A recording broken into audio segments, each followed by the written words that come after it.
My job primarily is to oversee the builds, oversee the lighting, sound, scenery, all the different aspects that go into theater, making sure that everything comes together to actually create a full-blown production. In addition to getting dirty and doing some work myself. I spent about the last 3.5 weeks building the show.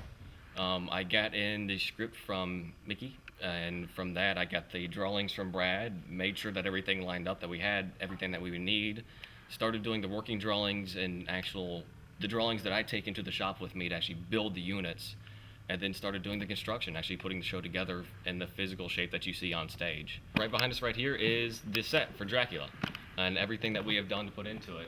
Beginning with some of the scenes, this is the bar, made out of cold rolled steel that we twisted around a piece of pipe in a braiding fashion, 2 over, the one in the opposite direction, welding every single tack. Probably the most difficult thing I've ever had to do for any piece of furniture, and we did it with this. We made 2 chairs, a stool, and the other chair, which are all used and reused in different scenes. We have a very long row of platforms that we have recycled from previous shows.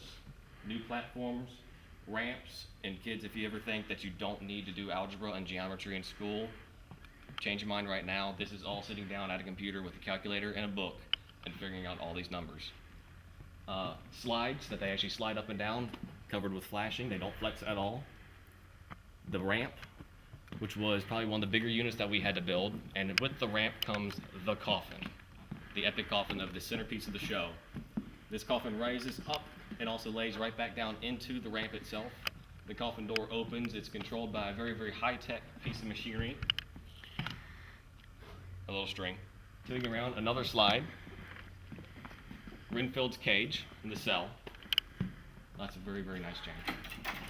All the cutouts that you see are behind us are 1/4-inch Luan that I took it to a jigsaw too after we laid it out. The designer gave us the design, we laid it out, and then hit it.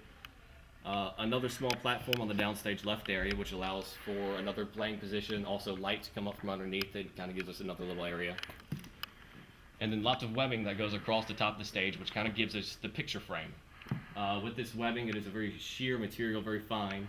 So the lighting designer loves it. He's able to put whatever color he wants to. So basically, we gave him the stage, and then he paints it with lights.